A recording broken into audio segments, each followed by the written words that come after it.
وہ جیسے ہی گھوم کر دوسری طرف پہنچا اسی وقت اس شخص نے پلٹ کر اپنا ہاتھ داور کے سینے پہ مارا۔ داور کو ایسا لگا جیسے کسی نے ہتھوڑا اس کے سینے پہ دے مارا ہو۔ اس نے فوراً اپنی سانسیں روک لی۔ اس شخص نے ایک دائرہ بناتے ہوئے اپنی ٹانگ چلائی اور یہ ضرب داور کی کمر پہ لگی۔ وہ آگے کی طرف جھکا اور اس کے ساتھ ہی اس نے اپنا دایاں پیر اوپر اٹھا کر اس شخص کے سینے پہ رسید کر دیا۔ وہ ٹکرا کر تھوڑا سا پیچھے ہٹ گیا۔ داور نے چھلانگ لگا دی، لیکن یہ چھلانگ اس نے اس پر نہیں بلکہ اس کے دوسرے ساتھی ہری دھر پر لگائی تھی۔ اس طرح سے اس نے ایک عجیب نفسیاتی حربہ استعمال کیا تھا۔ ہری دھر اس حملے کے لیے تیار نہیں تھا۔ داور کی پہلی ٹھوکر نے اسے زمین پر گرا دیا، لیکن اسی دوران وہ دوسرا شخص کسی بے جانور کی طرح ہراتے ہوئے داور پر حملہ آور ہوا۔ اس نے پیچھے سے آ کر داور کی کمر پکڑ لی۔ داور نے اس کے پیٹ میں کوہنی ماری۔ اس کے ساتھ ہی اس نے گرے ہوئے ہری دھر کے سر پر ایک ٹھوکر رسید کر دی۔ اس دائرے کے اندر ایک ایسی جنگ کا آغاز ہو گیا جو ان لوگوں نے اس سے پہلے کبھی نہیں دیکھی تھی۔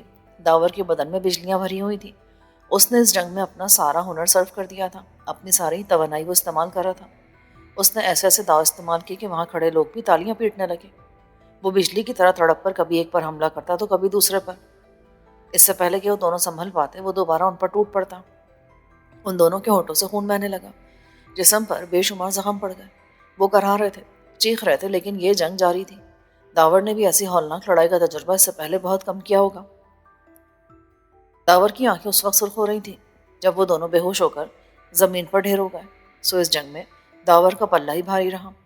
اس کے اندر ابھی مزید توانائی باقی تھی۔ وہ اسی طرح بپھرا ہوا تھا کہ اگر اس کے سامنے کوئی ہاتھی بھی ہوتا تو شاید وہ اس سے بھی بھڑ جاتا۔ پر وہ جانتا تھا کہ یہاں آنے کے بعد اس نے پہلی جنگ کی ہے اور ابھی نہ جانے کیا ہونا باقی ہے۔ وہ نوجوان تیزی سے اس کے پاس آ گیا۔ وہ بہت پرجوش اور خوش دکھائی دیتا تھا، جیسے یہ جنگ اسی نے جیتی ہو۔ کمال کر دیا تم نے، ایسی جنگ کی ہے جو میں نے آج تک نہیں دیکھی۔ داور مسکرا دیا۔ اس نے اپنے تاثرات یکلب تبدیل کر لیے تھے۔ اس کی آنکھوں میں اتر آنے والا خون اب سمٹ کر واپس جا چکا تھا۔ اسی دوران منوہر اور رجنی بھی آ کر اس کے پاس کھڑے ہو گئے۔ رجنی نے اگرچہ ریوالور اٹھا رکھا تھا، لیکن اس کی کیفیت بھی تبدیل ہو گئی تھی۔ اب وہ داور سے مروب لگ رہا تھا۔ اس کی آنکھوں میں داور کے لیے احترام کے جذبات تھے۔ کم و بیش یہی کیفیت منوہر کی بھی تھی۔ یار، کون ہو تم؟ رجنی نے اس کی طرف دیکھتے ہوئے پوچھا۔ تم کرشن پرساد کے آدمی تو معلوم نہیں ہوتے۔ وہ کیوں؟ اگر تم اس کے ساتھ ہوتے تو وہ کبھی بھی اس طرح مار نہیں کھاتا۔ تم تو کمال کی چیز ہو۔ ہم تو سوچ بھی نہیں سکتے تھے کہ کوئی شخص اتنی آسانی سے ہری دھر یا بلراج کو مار لے گا، لیکن تم نے دونوں کو لمبا لٹا لیا۔ شانو تم سے مل کر بہت خوش ہوگا، اسے تم ہی جیسے آدمی کی ضرورت ہے۔ اس نوجوان کے بارے میں کیا سوچا تم نے؟ اس کی ایک بہن بھی تم لوگوں کے پاس قید ہے۔ جو تم کہو گے وہی ہوگا۔ کاش یہ مقابلہ شانو بھی دیکھ سکتا۔ وہ بہادر لوگوں کی بہت قدر کرتا ہے۔ تم بھی ایک دلیر آدمی ہو، اس لیے وہ تمہاری بات مان لے گا۔ تم چلو اس کے پاس۔ ٹھیک ہے، اور تم بھی میرے ساتھ چلو گے، داور نے نوجوان سے کہا۔ اس نوجوان پر چھایا ہوا کچھ دیر پہلے کا خوف اب غائب ہو گیا تھا۔ وہ بڑی حد تک مطمئن دکھائی دے رہا تھا۔ وہ لوگ اب بیرکس کی طرف چل دیے۔ ان کے وہاں ہٹتے ہی تماشا دیکھنے والے لوگ اب بے ہوش پڑے ہوئے ہری دھر اور بلراج کے گرد جمع ہو گئے تھے۔ شاید انہیں وہاں سے اٹھانے کی تیاریاں کی جا رہی تھیں۔ وہاں بیرکوں کی پوری قطار تھی اور ان کے اندر سے گھوڑوں کے ہننانے کی آواز آ رہی تھی۔ اس کا مطلب تھا کہ ان بیرکوں میں گھوڑے موجود تھے۔ گویا رام پرساد کی یہ اطلاع درست تھی کہ یہاں گھوڑوں کی پرورش کی جاتی ہے، لیکن اسے یہ نہیں معلوم تھا کہ پرنس فارمنگ کا نام تبدیل ہو چکا ہے۔ ان بیرکوں کے عقب میں ایک خوبصورت 2 منزلہ مکان بنا ہوا تھا جو سامنے کی طرف سے بالکل بھی دکھائی نہیں دیتا تھا۔ اس مکان کے ہاتھ میں سرسبز لان موجود تھا جن کے درمیان پھولوں کی کیاریاں بنی تھیں۔ وہاں بھی کئی جرائم پیشہ قسم کے لوگ چلتے پھرتے دکھائی دے رہے تھے۔ ان لوگوں نے بڑے سرسری طور پر آنے والوں کو دیکھا، لیکن بولا کوئی کچھ نہیں۔ رجنی اور منوہر برآمدے میں آ کر کھڑے ہو گئے۔ ایک دروازے کے پاس ایک دراز قامت شخص کھڑا تھا۔ باس کیا کر رہا ہے؟ رجنی نے اس آدمی سے پوچھا۔ گیان کرا رہا ہے۔ آج اسے بہت دیر ہو گئی، ورنہ گیان تو صبح سویرے ختم ہو جاتا تھا۔ ٹھیک ہے، جب تک ہم لوگ انتظار کر لیتے ہیں۔ انتظار کی کیا بات ہے؟ جاؤ اندر چلے جاؤ اور اپنے ان مہمانوں کو بھی لے جاؤ۔ چلو اندر، منوہر نے ان دونوں سے کہا۔ باس سے تمہاری ملاقات بھی ہو جائے گی اور تم اس کے وچاروں سے بھی واقف ہو جاؤ گے۔ ہاں، ایک بات اور، رجنی نے داور سے کہا۔ تم ایک بہادر آدمی ہو، اس لیے مجھے امید ہے کہ تم اپنی بات پر قائم رہو گے۔ کون سی بات؟ میں اپنا ریوالور اپنی جیب میں رکھ رہا ہوں، رجنی نے کہا۔ گیان کے کمرے میں بڑی سختی کے ساتھ اسلحہ استعمال کرنا منع ہے۔ تم وعدہ کرو کہ اس کمرے میں جا کر کوئی ہنگامہ نہیں کرو گے۔ چلو آج یہ تماشا بھی دیکھ لیتے ہیں۔ میں کچھ نہیں کروں گا، داور مسکرا دیا۔ رجنی کے چہرے پر ناگواری کے تاثرات پیدا ہوئے، لیکن اس نے اپنے آپ پر قابو پا لیا۔ اس نے اپنا ریوالور جیب میں رکھ لیا۔ داور نے اس نوجوان کو اپنے قریب ہی رکھا تھا۔ اس کمرے کے بعد ایک اور بڑا سا کمرہ تھا جس میں فرش بچھا تھا اور اس فرش پر بہت سے لوگ بڑے مؤدب ہو کر بیٹھے تھے۔ سامنے دیوار کے پاس ایک آدمی کھڑا تھا اور یہی شانہو تھا۔ وہ ایک ادھیڑ عمر آدمی تھا۔ اس کی مونچھیں دونوں طرف لٹکی ہوئی تھیں، آنکھیں بے حد روشن اور چمکدار، اور سر پر ایک بھی بال نہیں تھا۔ کمرے میں بیٹھے لوگوں نے ان کی آمد پر مڑ کر ان کی طرف دیکھا اور پھر دوبارہ شانہو کی طرف متوجہ ہو گئے۔ منوہر نے داور کو اشارہ کیا اور داور پچھلی دیوار کے پاس بیٹھ گیا۔ اس نے نوجوان کو بھی اپنے ساتھ بٹھا لیا تھا۔ منوہر اور رجنی نے بھی اپنے لیے جگہ تلاش کر لی۔ ان کے بیٹھ جانے کے بعد اس گنجے شانہو نے پھر بولنا شروع کر دیا۔ ہاں تو میں کہہ رہا تھا کہ انسان کو اپنے نفس پر قابو رکھنا چاہیے۔ اس کی قوت ارادی اتنی مضبوط ہے کہ وہ چٹانوں سے بھی ٹکرا سکے۔ یہ قوت ارادی ہی زندگی کا اصل سرچشمہ ہے۔ اس کے بغیر انسان کی بساط دو کوڑی کی ہو کر رہ جاتی ہے۔ کوشش یہی کرو کہ اپنا فرض ادا کرتے رہو، اور فرض کی راہ کو ہموار اور آسان بنانے کا عمل صرف قوت ارادی کے ذریعے کیا جا سکتا ہے۔ اصل چیز یہی ہے، اور جس کی قوت ارادی توانا ہوتی ہے وہ ستاروں کو بھی تسخیر کر سکتا ہے۔ داور بڑی حیرت سے اسے دیکھ رہا تھا۔ اس کی سمجھ نہیں آ رہا تھا کہ اس شخص کا مزاج کیسا ہے۔ ایک طرف تو وہ جرائم پیشہ لوگوں کا سربراہ بنا تھا اور دوسری طرف انہیں ایسی باتوں کی تلقین کر رہا تھا جو اس مزاج کے آدمیوں کی فطرت کے خلاف تھا۔ داور نے ایسی مثال پہلے کبھی نہیں دیکھی تھی۔ اس کی آواز بہت ٹھہری ہوئی تھی۔ وہ غیر ملکی ہونے کے باوجود بہت اچھی زبان بول رہا تھا۔ ہاں تو میں انسانی قوت ارادی کی بات کر رہا تھا، اور میں تم لوگوں کو ایک ایسے شخص کی مثال بھی دے سکتا ہوں۔ ایسا شخص کون ہے جناب؟ وہاں بیٹھے ہوئے لوگوں نے پوچھا۔ میں اس کا نام نہیں جانتا، لیکن وہ جس وقت یہاں آیا تھا میری آنکھوں نے اسی وقت اس کے اندر چھپی ہوئی صلاحیتیں دیکھ لی تھیں، اور وہ شخص وہ سامنے بیٹھا ہے۔ اس نے داور کی طرف اشارہ کیا۔ سب مڑ مڑ کر داور کی طرف دیکھنے لگے۔ ان کی حیران و متجسس نگاہیں اس کے بدن میں کھپی جا رہی تھیں۔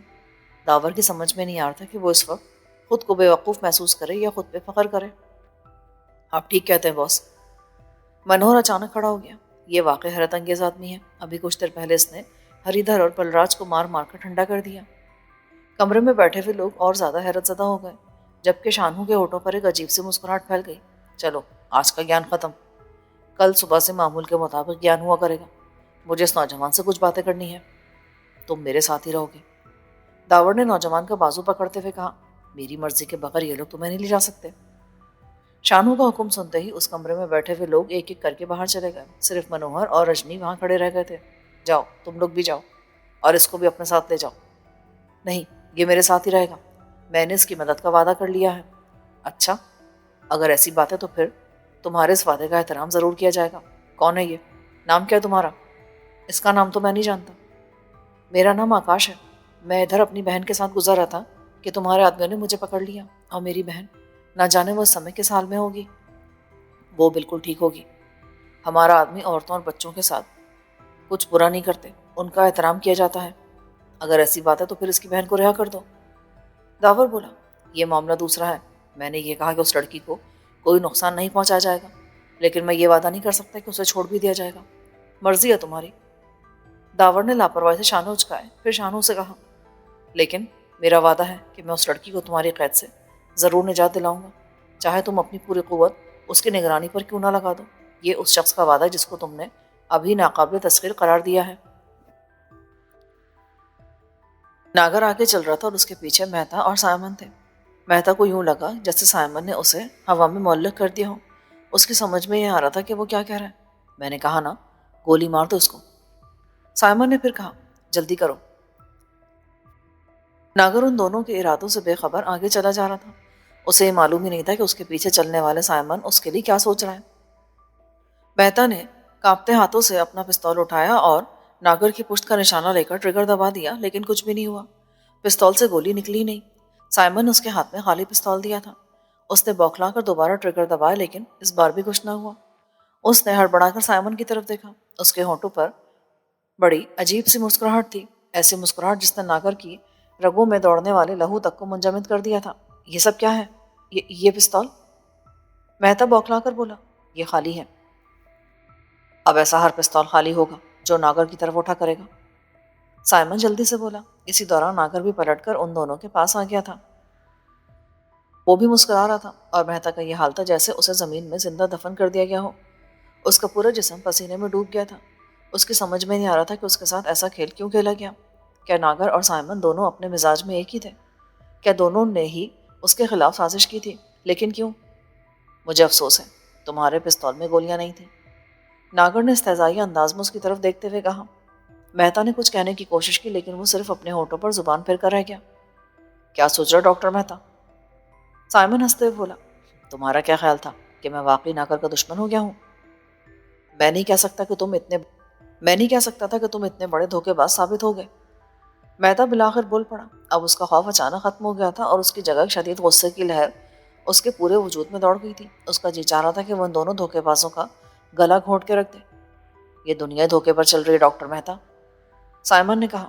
میں نے اگر دھوکہ دیا ہے تو میں اس سے بہت کچھ حاصل بھی کر لوں گا، اور میرا خیال ہے کہ اپنے فائدے کے لیے کسی کو دھوکہ دینا کوئی بری بات نہیں ہے۔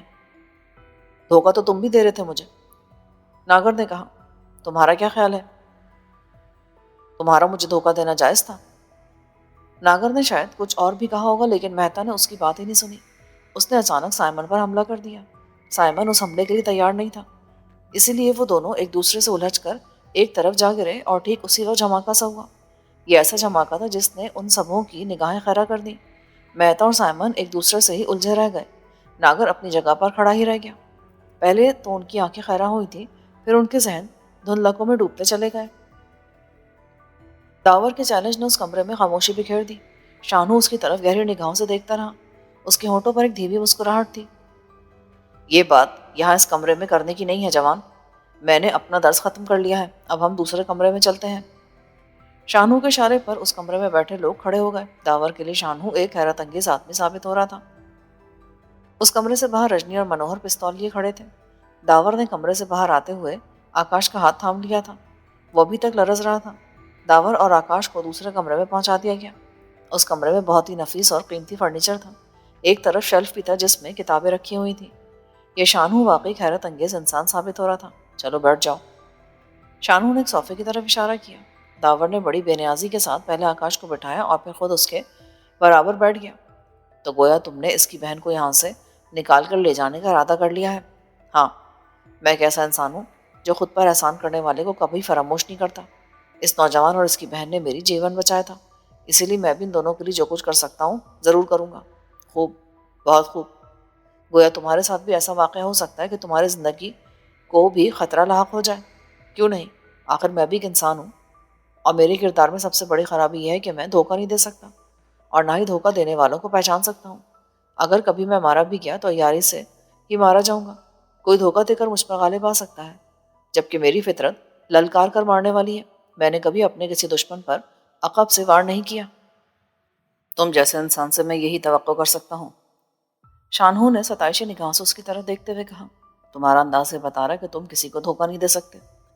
ویسے کیا تم مجھے یہ بتا سکتے ہو کہ تمہیں دھوکہ دینے والا کون تھا؟ وہی جس کی حویلی میں تم نے موت نازل کر دی ہے، یعنی کرشن پرساد۔ کیا تمہیں کرشن پرساد نے دھوکہ دیا تھا؟ پر کیسے؟ داور نے مختصر الفاظ میں کوٹری کی سلاخوں والا قصہ اسے سنا دیا۔ اس کا مطلب یہ ہو کہ تم بھی اس کو دشمن ہو، لیکن کیوں؟ کرشن پرساد سے پہلے میری کوئی ذاتی دشمنی نہیں تھی، لیکن اس شخص نے لوٹ مار کر جو بازار گرم کر رکھا ہے، وہ کالی موت بن کر جس طرح بستیوں کی بستیاں تباہ کر رہا ہے، اس کی انہی باتوں کی وجہ سے مجھے اس نے اپنا دشمن بنا لیا ہے۔ پھر اس نے میری ساتھی لڑکی کو قتل کر کے میری نفرت بھی مول لے لی۔ اب میں اسے اپنے ہاتھوں سے ہلاک کرنا چاہتا ہوں۔ میں اس کی حویلی میں اسی غرض سے گیا تھا، لیکن جب لاشیں بچھی دیکھی تو واپس آ گیا۔ راستے میں تمہارے آدمی مجھے گاڑی میں بٹھا کر یہاں تک لے آئے، اور اب میں تمہارے سامنے ہوں۔ مجھے نہیں معلوم کہ تم کون ہو اور تم نے کیسا بازار سجا رکھا ہے۔ تم اس علاقے میں کیا کرتے پھر رہے ہو؟ یہ ایک طویل داستان ہے نوجوان۔ کرشن پرساد سے میری دشمنی کی وجہ یہی ہے کہ وہ کالی موت ہے۔ بہت دنوں پہلے اس نے اپنے ساتھیوں کے ساتھ مل کر مجھے ایک ایسا نقصان پہنچایا ہے جس کی کبھی تلافی نہیں ہو سکتی۔ اس نے میری اکلوتی بیٹی کو ہلاک کر دیا تھا۔ اچھا، اب سمجھا۔ اسی لیے تم نے اس کے ساتھیوں کو ہلاک کرنے میں اتنی بربریت کا مظاہرہ کیا ہے۔ کاش میں اس سے بھی زیادہ کچھ کر سکتا۔ لانگچی میری بہت پیاری بیٹی تھی، چینی گڑیا کی طرح خوبصورت۔ میں نے ماں بن کر اس کی پرورش کی تھی۔ اس وقت میں بمبئی میں رہتا تھا، ایک سیدھا سادہ آدمی تھا، تشدد اور جرائم کی دنیا سے بہت دور۔ میں نے لانگچی کی پرورش بہت اچھے انداز میں کی۔ زندگی بڑے مزے سے گزر رہی تھی۔ پھر نہ جانے کس طرح کرشن پرساد نے میری بیٹی کو دیکھ لیا۔ وہ بھی ناسمجھ تھی، اس کی وجاہت اور دولت کے چکر میں آ کر تباہ ہو گئی۔ میں نے اسے سمجھانے کی کوشش کی، لیکن اس پر کرشن پرساد کی محبت کا بھوت سوار تھا۔ اس نے میری بات نہیں مانی، اور آخر کار ایک دن وہ مجھے ایسی حالت میں ملی کہ اس کا پورا جسم زخموں سے چور ہو رہا تھا۔ اس کی سانسیں اس کے لبوں پر اٹکی ہوئی تھی۔ چند لمحوں کی مہمان تھی وہ۔ مرتے ہوئے اس نے مجھے بتا دیا کہ یہ سب کچھ کرشن پرساد نے کیا ہے، جس سے وہ محبت کرتی تھی۔ تم اندازہ کر سکتے ہو کہ جس وقت میری اولاد نے میری باہوں میں دم توڑا ہوگا، اس وقت میری کیا حالت ہو رہی ہوگی۔ میرا من کرتا تھا کہ میں اس پورے شہر کو جلا کر راکھ کر دوں، اس ملک کو تباہ کر دوں جس میں کرشن پرساد جیسے لوگ رہتے ہیں۔ لیکن میں کچھ بھی نہیں کر سکا۔ میں نے قانون کا سہارا لیا، لیکن قانون بھی اس کا کچھ نہیں بگاڑ سکا، کیونکہ وہ بہت بڑا آدمی تھا، بہت دولت مند، بہت وسیع اختیارات اور ذرائع کا مالک۔ میں اسی لیے سر پٹک کر رہ گیا۔ تنگ آ کر میں نے یہ فیصلہ کیا کہ میں اپنے ہاتھوں سے اس شخص سے انتقام لوں گا، چاہے اس کے بعد کچھ بھی ہوتا رہے۔ مجھے ویسے بھی لانگچی کے بعد اپنی زندگی سے کوئی دلچسپی نہیں رہی تھی۔ میں ایک دن کرشن پرساد کی اس کوٹھی میں گیا جہاں وہ رہا کرتا تھا۔ دیکھو نوجوان، میں اپنی داستان بہت مختصر کر کے سنا رہا ہوں، اور وہ بھی اس لیے کہ تمہیں یہ اندازہ ہو جائے کہ میں اپنی فطرت میں کیسا تھا اور اب کیسا ہو گیا ہوں۔ بہرحال میں اس کی کوٹھی میں داخل ہو گیا۔ کیونکہ مجھے کوئی تجربہ نہیں تھا، اسی لیے گھستے ہی پکڑا گیا۔ اس سمے کرشن پرساد کی خوشی دیکھنے کے قابل تھی۔ وہ میرا مذاق اڑا رہا تھا۔ اس نے مجھے ایک چینی شخص کے حوالے کر دیا۔ وہ مارشل آرٹ کا ماہر تھا۔ اس شخص نے مجھے بہت بری طرح مارا۔ یوں سمجھ لو کہ اس دن میرے جسم کی نہ جانے کتنی ہڈیاں ٹوٹ گئی تھیں۔ میں نے تانگسن کو بتایا بھی کہ میں بھی تمہاری طرح چین کا رہنے والا ہوں، لیکن اس نے میری ایک نہ سنی۔ اس کا کہنا تھا کہ اس دور میں سب سے مضبوط اور پائیدار رشتہ دولت کا ہوا کرتا ہے۔ کرشن پرساد چونکہ اسے پیسے دیتا رہتا تھا، اس لیے تانگسن کے نزدیک مجھ سے کہیں زیادہ کرشن پرساد کی اہمیت تھی۔ وہ اس کی بات ماننے کے لیے مجبور تھا۔ اس تانگسن نے میری ہڈیاں توڑ کے رکھ دی اور مجھے کچرا گھر میں پھینکوا دیا گیا۔ اس دن مجھے یہ تجربہ ہو گیا کہ اگر زندہ رہنا ہے تو صرف دو چیزوں کی ضرورت ہوتی ہے، یعنی دولت کی طاقت اور جسم کی طاقت۔ اگر میرے پاس دولت کی طاقت ہوتی تو کرشن پرساد میرا کچھ نہیں بگاڑ سکتا تھا۔ اگر جسم کی طاقت ہوتی تو شاید میں بھی تانگسن کو توڑ مروڑ کے رکھ دیتا۔ غرض کہ اسی دن سے میں نے ان دونوں طاقتوں کے حصول کی کوشش شروع کر دی۔ سب سے پہلے میں نے اپنے جسم پر توجہ دی۔ میری عمر اگرچہ اچھی خاصی ہو چکی تھی، لیکن میرے ارادے جوان تھے۔ میرے سر پر انتقام کی دھن سوار ہو گئی تھی۔ میں نے اس عمر میں بھی محنت کرنی شروع کر دی، اور وہ بھی ایسی کہ اس کی مثال نہیں بن سکتی۔ میں نے 3 سال تک اپنے آپ کو بھٹی میں جھونک رکھا، سونا جاگنا حرام کر دیا، ایک بہت بڑے کامل فن کی خدمات حاصل کر لی۔ اتنی محنت کی کہ وہ خود میرے اس ولولے کو دیکھ کر دنگ رہ گیا تھا۔ 3 سال کے بعد میں مارشل آرٹ میں ماہر ہو چکا تھا، یعنی میری ایک قسم پوری ہو چکی تھی کہ میں اپنے جسم کو طاقتور بناؤں گا تاکہ تانگسن جیسے آدمیوں کا مقابلہ کر سکوں۔ قدرت نے بہت جلد مجھے یہ موقع فراہم کر دیا۔ خیر، میں تمہیں یہ بعد میں بتاؤں گا۔ اس وقت یہ ہوا کہ میں نے جسمانی طور پر طاقت حاصل کر لینے کے بعد دولت کی طرف دھیان دیا، اور 1 برس کے اندر اندر اچھی خاصی دولت حاصل کر لی۔ وہ کیسے؟ داور پوچھ بیٹھا۔ اس شخص کی داستان سے اسے دلچسپی ہو گئی تھی۔ ظاہر ہے کہ میں نے دولت کے لیے ناجائز ذرائع استعمال کیے تھے۔ میں نے کوئی لحاظ نہیں کیا، جہاں سے جو کچھ بھی مل سکا میں سمیٹتا چلا گیا، اور اس مقصد سے لے کر منشیات فروشی تک ہر وہ کام کے جو قانون اور معاشرے کی نگاہوں میں غلط ہو سکتا تھا۔ لیکن مجھے اس کی کوئی پرواہ نہیں تھی۔ میرا مقصد تو صرف دولت کا حصول تھا۔ دولت مل جانے کے بعد میں نے اپنے کام کے آدمی تلاش کرنے شروع کر دیے۔ میری رگوں میں اب برائی سرایت کر چکی تھی۔ میں بے پناہ اختیارات اور ذرائع بھی حاصل کرنا چاہتا تھا، لہٰذا میں نے ایسے بہت سے آدمی اپنے ارد گرد جمع کر لیے۔ تم اس وقت بھی جن آدمیوں کو میرے آس پاس دیکھ رہے ہو، یہ وہی پرانے نمک خوار ہیں۔ میں نے دونوں طرح سے انہیں اپنے اختیار میں کیا ہے، یعنی ایک جانب تو میں نے انہیں دولت دی، اور دوسری طرف اپنی جسمانی طاقت اور مہارت کے ذریعے انہیں توڑ کے رکھ دیا۔ اس طرح یہ میرے وفادار بن گئے۔ پھر جب میرے پاس دولت اور وسائل جمع ہو گئے تو میں کرشن پرساد کی کوٹھی میں گیا۔ میں اپنے آدمی بھی ساتھ لے گیا تھا۔ وہاں میری کرشن پرساد سے ملاقات تو نہیں ہوئی، لیکن تانسن میرے ہاتھ آ گیا اور میں نے اس سے اپنی شکست کا پورا انتقام لیا۔ میں نے اس کے بدن کی ساری ہڈیاں توڑ ڈالیں، اور کرشن پرساد کے ایک ملازم سے یہ پتا چلا کہ کرشن پرساد بمبئی میں نہیں رہتا، بلکہ رتنا گری وال کے نزدیک ایک بستی کے پاس اس کی شاندار کوٹھی ہے۔ یہاں میں نے اپنے کچھ آدمی ساتھ لیے اور پہنچ گیا۔ یہاں آنے کے بعد جو کچھ ہوا وہ ایک طویل داستان ہے۔ مختصراً بس اتنا سمجھ لو کہ یہاں آ کر معلوم ہو کہ کرشن پرساد پر آسانی سے ہاتھ نہیں ڈالا جا سکتا۔ مجھے اس وقت یہ معلوم ہو گیا تھا کہ کرشن پرساد نے بہت مضبوط جال پھیلا رکھا ہے، اور اس کی شخصیت کے 2 روپ ہیں، یعنی کرشن پرساد اور کالی موت۔ میں نے کرشن پرساد پر ہاتھ ڈالنے کے لیے یہ فارم خرید لیا اور اپنے آدمیوں کو لے کر یہاں اپنا اڈا جما لیا۔ میں نے یہاں گھوڑوں کی پرورش شروع کر دی، اور اپنے آدمی بھی کرشن کے پیچھے لگا دیے، جو اس کی ہر حرکت کی مجھے اطلاع دیتے رہتے ہیں۔ اسی دوران یہ بھی پتہ چلا کہ کرشن پرساد یعنی کالی موت نے کیسے کیسے دھندے پھیلا رکھے ہیں، رتنا گری میں کیا کچھ ہو رہا ہے، منشیات کا کاروبار کس طرح پھیلایا جا رہا ہے۔ سب سے اہم بات ہے کہ ایک زبردست سائنسدان لی مارک سے کرشن پرساد کے کیسے تعلقات ہیں؟ میں یہ سب جاننا چاہتا تھا۔ کیا مطلب؟ کیا اس کہانی میں کوئی سائنسدان بھی موجود ہے؟ اوہ، شاید تمہیں یہ معلوم نہیں۔ نیلم گڑھ کے پاس اس شخص نے ایک پورا سائنسی شہر آباد کر رکھا ہے۔ اگر وہاں پہنچ جاؤ تو تمہیں یہ احساس ہوگا جیسے کسی دوسرے سیارے پر آ گئے ہو۔ اس شخص نے ایسا زبردست ماحول تخلیق کر رکھا ہے کہ اس کی ذہانت کی داد دینی پڑتی ہے۔ میرے لیے ایک نئی اطلاع ہے، داور نے کہا۔ وہ بستی کیوں بسائی گئی ہے؟ یہ سارا فساد یورینیم کا ہے۔ قصہ یہ ہے کہ نیپال کے ایک چھوٹے سے گاؤں میں یورینیم کا بہت بڑا ذخیرہ دریافت ہو گیا ہے۔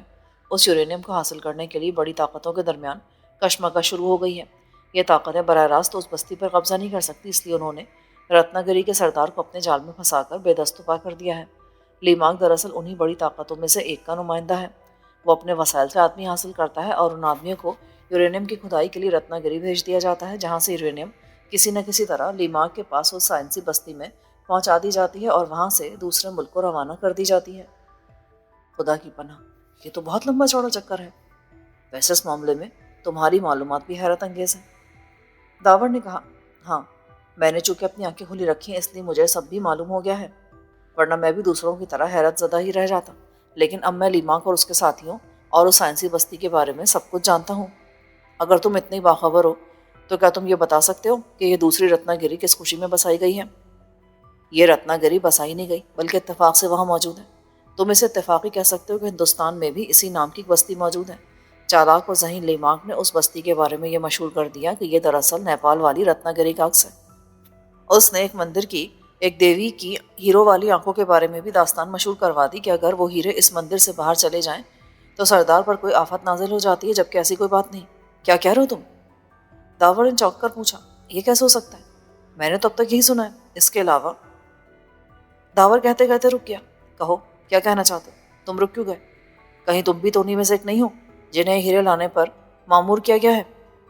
میری سمجھ میں نہیں آتا کہ تمہاری بات پر کس طرح یقین کروں۔ آخر کیوں؟ تمہیں یقین کیوں نہیں آتا؟ شانو نے سوالیہ نگاہوں سے داور کی طرف دیکھا۔ اس کی وجہ یہ کہ خود مجھے اس کام کے لیے مقرر کیا گیا ہے اور مجھے اس کام پر مقرر کرنے والوں نے اچھی خاصی رقم بھی دی تھی۔ دیکھو جوان، حالانکہ تمہیں دشمن کی طرح یہاں لایا گیا ہے، اس کے باوجود نہ جانے کیوں میرا من یہ کہہ رہا ہے کہ تم سے دشمنی نہیں کرنی چاہیے۔ تم ایک بہادر، سچے اور مضبوط ارادوں کے آدمی ہو، اور ایسے آدمیوں سے دوستی کی جاتی ہے، دشمنی نہیں۔ ہو سکتا ہے کہ تم کسی وقت میرے کام ہی آ جاؤ، ہو سکتا ہے کہ میں تمہارے کام آ جاؤں، اسی لیے اگر تم مجھے یہ بتا دو کہ تمہارے ساتھ کیا معاملات ہیں تو شاید میرا مشورہ ہی تمہارے کسی کام آ جائے۔ اگر تم نے دوستی جیسی چیز کا حوالہ دے ہی دیا ہے تو پہلے تمہیں میری ایک بات ماننا ہوگی۔ وہ کیا؟ بتاؤ۔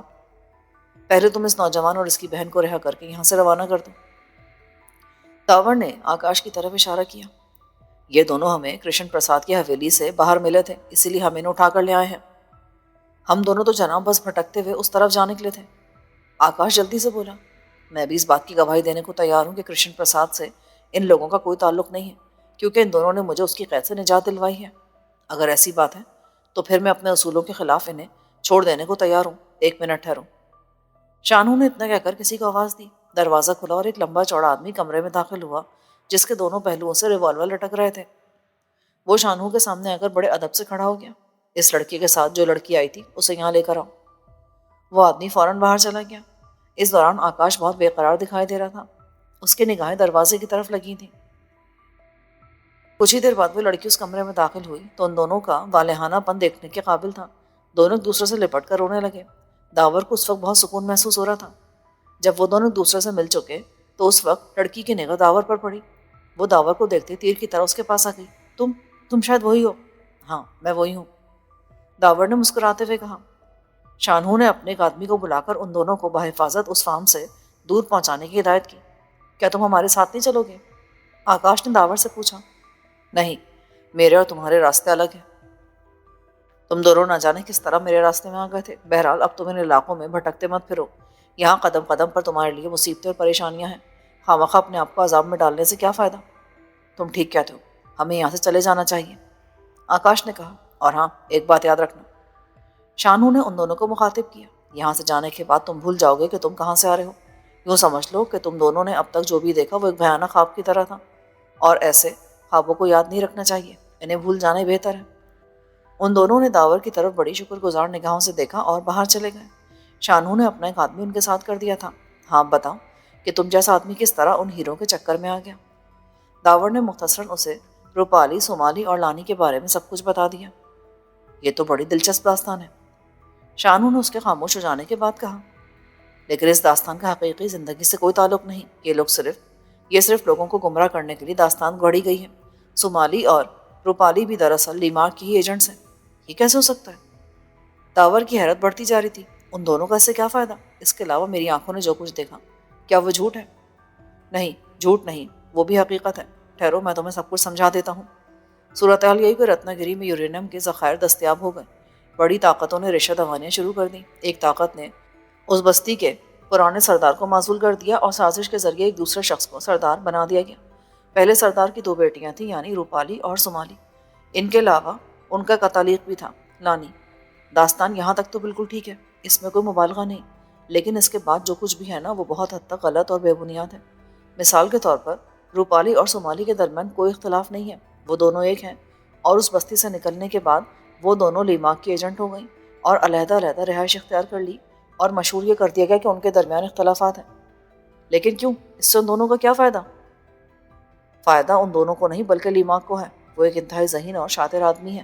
اس نے ان دونوں سے کہا ہے کہ وہ اپنے اپنے طور پر رتنا گری میں ان ہیروں کی چوری کے لیے مختلف لوگوں کو بھیجتی رہا کریں، اور وہ دونوں اس کی ہدایت پر عمل کرتے ہوئے یہ سب کچھ کر رہی ہیں۔ لیکن آخر کیوں؟ لیمارک اس طرح کیا چاہتا ہے؟ میں نے بتایا نا کہ لیمارک کے غیر ملکی طاقت سے گٹھ جوڑ رکھتا ہے۔ اس نے چکر اسی لیے چلا رکھا ہے کہ رتنا گری کا موجودہ سردار اس غیر ملکی طاقت کا مرہون منت رہے اور اس کے خلاف کچھ نہ سوچ سکے۔ دیکھو، اس بستی میں ان ہیروں سے متعلق جو داستان تم نے سنائی ہے، اس میں بھی کوئی مبالغہ نہیں ہے، کیونکہ وہاں واقعی ایسی ہی ایک داستان مشہور ہے۔ اب میں تمہیں شروع سے حالات بتاتا ہوں تاکہ تمہاری سمجھ میں سب کچھ آ جائے۔ میں نے بڑی مشکلوں سے معلومات حاصل کی تھی، نہ جانے کتنے دنوں تک میں خود بھی سرگردہ رہا، تب جا کر مجھے سب کچھ معلوم ہو سکا۔ ہوتا یہ کہ رتنا گری میں زندگی بہت پرسکون گزر رہی ہے، لوگ خوشحال ہیں، کسی قسم کا کوئی جرم اس علاقے میں نہیں پایا جاتا۔ سیدھا سادہ سردار، پھر اتفاق سے غیر ملکی جیولوجیکل سروے کرنے والی ٹیم وہاں آتی ہے، اور انہیں یہ معلوم ہو جاتا ہے کہ رتنا گری یورینیم کی دولت سے مالا مال ہے۔ وہ لوگ مقامی حکام سے اس کا کوئی تذکرہ نہیں کرتے اور خاموشی سے واپس ہو جاتے ہیں۔ واپس جا کر یہ لوگ اپنے ملک کے حکام کو اس کی اطلاع دیتے ہیں۔ اس دوران ایک دوسرے ملک کو بھی اس بات کا پتہ چلتا ہے، لیکن پہلے والا ملک اس سلسلے میں زیادہ تیز رفتار ثابت ہوتا ہے۔ وہ ملک ایک الجھی ہوئی اسکیم بناتا ہے اور رتنا گری کے سردار کو اپنے ساتھ ملانے اور اسے لالچ دینے کی کوشش کی جاتی ہے، لیکن وہ ایک محب وطن اور سیدھا سادہ شخص ہے، اسی لیے وہ ان کی باتوں میں نہیں آتا۔ اس کے بعد یہ ہوتا ہے کہ ایک اور شخص کو سردار بنانے کا فیصلہ کر لیا جاتا ہے۔ وہ ایسا شخص ہے جس کی قوت فیصلہ بہت کمزور ہے۔ وہ لالچ میں آ جاتا ہے اور اس غیر ملکی طاقت کو یہ اختیار دے دیتا ہے کہ وہ اس علاقے سے یورینیم کی کھدائی کر سکتی ہے۔ اب وہ دوسرا ملک بھی میدان میں آ جاتا ہے۔ پہلی طاقت فوراً ہیروں کی اس داستان کو فلش کر دیتی ہے اور سردار کو باور کرا دیتی ہے کہ اگر وہ ہیرے چوری ہو گئے تو اس کی سرداری کا خاتمہ ہو جائے گا۔ سردار کو یہ بات گوارا نہیں ہے۔ دوسری طرف غیر ملکی طاقت لیمارک جیسے ذہین آدمی کی مدد حاصل کر لیتی ہے۔ لیمارک نے ایک سائنسی بستی بسا رکھی ہے۔ وہ مختلف علاقوں سے لوگوں کو اغوا کرتا ہے اور انہیں رتنا گری روانہ کر دیتا ہے، جہاں اس ملک نے پہلے ہی سے حفاظتی اقدامات کر رکھے ہیں۔ لہٰذا وہ لوگ پکڑے جاتے ہیں اور انہیں سردار کے سامنے پیش کر دیا جاتا ہے۔ ساتھ ہی سردار پر یہ تاثر قائم ہو جاتا ہے کہ جب تک یہ غیر ملکی طاقت اس کی پشت پناہی کر رہی ہے، ان ہیروں کو کوئی نہیں چرا سکتا اور اس کی سرداری قائم رہے گی۔ اس طرح وہ غیر ملکی طاقت لیمارک کو اپنے ساتھ ملا کر یہ دوہری چال چل رہی ہے۔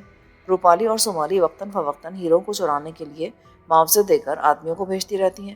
اس کے ساتھ اس حلیے کے آدمی اور اس کے قوائف سے لیمارک کو آگاہ کر دیا جاتا ہے۔ لیمارک رتنا گری میں موجود غیر ملکی طاقت کو بتا دیتا ہے، پھر اس آدمی کو گرفتار کر کے سردار کے سامنے پیش کر دیا جاتا ہے۔ بہت عجیب چکر ہے۔ اس کا مطلب یہ ہوا کہ ان لوگوں کو چارے کے طور پر استعمال کیا جاتا ہے۔ ہاں، کچھ ایسی ہی بات ہے۔ اس کے علاوہ ایک کھیل اور بھی کھیلا جا رہا ہے۔ وہ کیا؟ ایک دوسری طاقت بھی ان ہیروں کے چکر میں ہے۔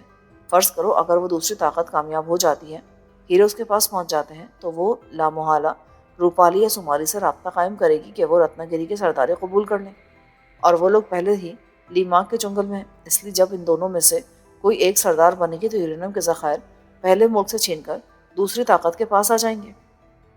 لیکن لیمارک تو پہلی طاقت کا آدمی ہے نا، پھر وہ دوسری طاقت کی حمایت کیوں کرنے لگا؟ وہ دراصل ان دونوں میں سے کسی کا بھی آدمی نہیں ہے اور ان کے ساتھ بھی ہے۔ تم اسے ڈبل ایجنٹ کہہ سکتے ہو۔ وہ دونوں طاقتوں سے فائدہ حاصل کر رہا ہے۔ اوہ، اب میں سمجھا۔ لیکن یہ کالی موت یعنی کرشن پرساد کہاں فٹ ہوتا ہے؟ کسی بھی ملک کے علاقے پر قبضہ کرنے کے دو طریقے ہوتے ہیں۔ پہلا طریقہ تو سیدھا سادہ براہ راست طریقہ ہے، یعنی فوج لے کر چڑھائی کر دی جائے، لیکن یہ فتح عرضی ہے۔ اس میں جسم تو غلامی قبول کر لیتا ہے جبکہ ذہن آزاد رہتا ہے۔ دوسرا طریقہ یہ کہ جسم کو آزاد رہنے دیا جائے اور ذہن کو قید کر دیا جائے۔ ان لوگوں نے یہ دوسرا طریقہ اختیار کیا ہے کیونکہ یہ غلامی ہوتی ہے۔ ان لوگوں کو یہ خدشہ تھا کہ کہیں رتنا گری کے رہنے والے ذہنی طور پر بیدار نہ ہو جائیں، کہیں ان میں عقل نہ آ جائے کہ ان کے علاقے سے ایک بڑی دولت دوسرے ملک کو روانہ کی جا رہی ہے۔ یہ سوچ کر ان لوگوں نے رتنا گری میں منشیات پھیلا دی، عریانی اور فحاشی کو فروغ دیا، قمار بازی عام کر دی۔ نتیجہ یہ ہوا کہ پوری رتنا گری جرائم کا گڑھ بن گئی ہے۔ دنیا بھر کے جرائم پیشہ وہاں موجود ہیں۔ قانون ختم ہو گیا ہے اور لوگوں کی ذہنی صلاحیتیں معاف ہو کے رہ گئی ہیں۔ لیمارک کو اس کام کے لیے ایسے آدمی کی تلاش تھی۔ اس کی خوش قسمتی کہ اسے کرشن پرساد جیسا آدمی مل گیا جو پہلے سے ہی ایسے معاملات میں ملوث تھا۔ بس پھر کیا تھا؟ لیمارک نے اپنی طاقت دکھا کر اسے اپنا غلام بنا لیا اور اس کو کھلی چھٹی دے دی گئی کہ وہ جس طرح چاہے رتنا گری کو برباد کر کے رکھ دے۔ چلو یہاں تک تو میں سمجھ گیا، لیکن یہ مصنوعی رتنا گری میری سمجھ میں نہیں آ سکی۔ آخر رتنا گری جیسی ایک دوسری بستی ہندوستان میں بسانے کی کیا ضرورت تھی؟ پھر مجھے براہ راست نیپال ہی کیوں نہیں بھیجا گیا؟ اس رتنا گری میں الجھا کے رکھنے کی کیا ضرورت تھی؟ یہ بھی لیمارک کے ذہن کا کمال ہے۔ اسے معلوم ہوگا تھا کہ ہندوستان میں بھی رتنا گری نام کی ایک بستی پہلے سے موجود ہے۔ اس نے پہلے تو اپنے سائنسی شعبوں کی مدد سے اس بستی میں ہنگامہ برپا کروا دیا، جس کا نتیجہ یہ ہوا کہ قانون نافذ کرنے والے ادارے بھی اس بستی سے دور بھاگنے لگے۔ پھر اس نے نیپال کی رتنا گری کی طرح اس رتنا گری میں بھی منشیات اور دوسری برائیوں کو عام کر دیا، جس کا نتیجہ یہ ہوا کہ اس بستی کے لوگ بھی ذہنی طور پر تباہ ہو گئے۔ آخر کیوں؟ یورینیم کا ذخیرہ تو نیپال والی رتنا گری میں ہے، پھر اس رتنا گری کو تباہ کرنے کی کیا ضرورت پیش آ گئی؟ وہی تو میں تمہیں بتا رہا ہوں کہ لیمارک اپنے کام کے آدمیوں کو اصل رتنا گری میں نہیں بھیجتا، بلکہ نقلی رتنا گری میں بھیج دیا کرتا ہے، جہاں وہ ایسے چکروں میں الجھا دیے جاتے ہیں کہ ان کی برین واشنگ ہو جاتی ہے۔ پھر وہ بڑی آسانی سے ان لوگوں پر اس طرح قابو پا لیتا ہے جیسے کوئی مکڑی جال میں پھنس جانے والی مکھی پر قابو پاتی ہے۔ تمہارے کہنے کا مقصد یہ ہے کہ صرف اتنی سی بات کے لیے مجھ جیسے لوگ اس کے قبضے میں آ جائیں اس نے اتنا لمبا چوڑا چکر چلایا ہے؟ ہاں، لیکن یہ اتنی سی بات نہیں ہے۔ کسی بھی تنظیم کو چلانے کے لیے آدمیوں کی ضرورت ہوتی ہے۔ صرف ایک شخص اتنے ہنگامے برپا نہیں کر سکتا۔ اس کے لیے بہت سے ایسے آدمیوں کی ضرورت پڑتی ہے جو دلیر، بہادر، زیرک اور ہوشیار ہوں۔ تم میں خوبیاں موجود ہیں، لہٰذا تمہیں اس رتنا گری کے چکر میں الجھا دیا گیا تاکہ تم پریشان ہو جاؤ۔ اس کے بعد اس کی عظمت کا اعتراف کر لو۔ وہ اسی قسم کا آدمی ہے۔ اس نے اپنے آدمیوں کو 3 درجوں میں تقسیم کر رکھا ہے۔ بیچارے معمولی قسم کے آدمیوں کو وہ اصل رتنا گری بھیج دیا کرتا ہے، جہاں انہیں پکڑ کر وہاں کے سردار کے سامنے پیش کر دیا جاتا ہے۔ سردار ان لوگوں کو چاہے چھوڑ دے یا سزا دے دے، اس کی کوئی اہمیت نہیں ہے، کیونکہ خود ان لوگوں ہی کی کوئی اہمیت نہیں ہوتی۔ دوسرے درجے میں وہ لوگ ہوتے ہیں جو یا تو بہت دولت مند ہوتے ہیں یا عام سے لوگ جن سے مزدوری کروائی جا سکے، یا ہاتھ پیروں کے ایسے مضبوط لوگ جن کو قابو میں رکھ کر اپنے مقصد کے لیے استعمال کیا جا سکے۔ ایسے لوگوں کو سائنسی بستی پہنچا دیا جاتا ہے، جہاں پہنچ کر ان کی عقلیں خبتوز کر رہ جاتی ہیں اور دولت مندوں کو بلیک میل کیا جاتا ہے، جبکہ دوسروں کو مزدوری یا بستی کی نگرانی پر لگا دیا جاتا ہے۔ تیسری قسم ان لوگوں کی جو بہت بہادر اور ہوشیار ہونے کے ساتھ ساتھ دولت حاصل کرنے کے لیے سب کچھ کر گزرنے کو تیار ہو جاتے ہیں۔ اگر میں مثال کے طور پر تمہارا حوالہ دوں تو برا مت ماننا، تو ایسے لوگوں کو روپالی یا سومالی کے ذریعے اس ہندوستان والی رتنا گری میں پہنچا دیا جاتا ہے۔ یہاں ان کو دھوس، دھڑلوں، مار پیٹ اور دیگر ذرائع سے بے بس کر دیا جاتا ہے۔ پھر وہ کہیں نہیں جا سکتے۔ مجھے تو اس بات پر حیرت ہے کہ تم کیسے نکل آئے۔ اگر تمہاری یہ داستان درست ہے تو پھر مجھے بھی اس بات پر حیرت ہونی چاہیے کہ میں کیسے نکل آیا۔ داور مسکراتے ہوئے بولا۔ ایک لمحے کے لیے شاہنہو کا چہرہ سرخ ہو گیا۔ شاید اسے داور کی یہ بات ناگوار گزری، لیکن اس نے اظہار نہیں کیا۔ میں جو کہتا ہوں درستی کہتا ہوں۔ مجھے تمہارے سامنے اتنی لمبی چوڑی کہانی گھڑنے کی کیا ضرورت تھی؟ ایسا اس وقت ہوتا ہے جب آدمی کسی کے دباؤ میں ہو۔ تم اس وقت مجھ پر کیا دباؤ ڈال سکتے ہو؟ آئندہ میری باتوں کو جھوٹ قرار مت دینا۔ ارے تم تو برا مان گئے۔ داور جلدی سے بولا۔ صورتحال یہ ہے کہ میری عقل واقعی خبتوں کا رہ گئی ہے۔ صرف اتنے سے مقصد کو حاصل کرنے کے لیے اس شخص نے ایک پوری بستی پر اپنا تسلط قائم کر رکھا ہے۔ یہ واقعی حیرت انگیز بات ہے۔ تمہیں تو اس وقت بھی حیرت ہونی چاہیے تھی جب تمہیں اس بستی میں ہیروں کی چوری کے لیے بھیجا گیا تھا۔ تم سے شاید یہ کہا گیا ہوگا کہ تم پہلے نقلی ہیروں کو چراؤ، اس کے بعد تمہیں اصلی ہیروں کی طرف بھیج دیا جائے گا۔ کیوں؟ یہی بات تھی نا؟ تم ٹھیک کہتے ہو۔ داور نے گہری سانس لی۔ مجھ سے یہی کہا گیا تھا اور میں ابھی تک اسی رتنا گری میں الجھا ہوا ہوں۔ اگر تم یہاں کامیاب ہو جاتے تو پھر تمہیں رتنا گری کی طرف نہیں بھیجا جاتا۔ کیونکہ تمہاری کامیابی سے وہ سمجھ لیں گے کہ تم لیماک کے کام کے آدمی ہو، اسی لیے براہ راست تمہیں لیماک کی سائنسی نگری میں پہنچا دیا جائے گا، جہاں تم اس کے مفادات کے لیے کام کرتے رہو گے۔ ایسا کبھی نہیں ہوگا۔ داور نے گردن ہلائی۔ اس کا مطلب یہ ہوا کہ اصل آدمی لیماک ہے، کالی موت کی کوئی حیثیت نہیں ہے۔ یہی تو میں کہہ رہا ہوں کہ کالی موت کی کوئی حیثیت نہیں ہے، وہ لیماک کے بے شمار طاقتور مہروں میں سے ایک مہرہ ہے۔ تو پھر اس کہانی کو اس کے انجام تک پہنچانے کے لیے لیماک پر ہاتھ ڈالنا ضروری ہوگا۔ ہاں، کیونکہ سارے فساد کی جڑ وہی ہے، لیکن اس پر ہاتھ ڈالنا اتنا آسان نہیں ہے۔ اس نے سائنسی چٹکلوں کے حصار میں اپنے آپ کو محفوظ بنا لیا ہے۔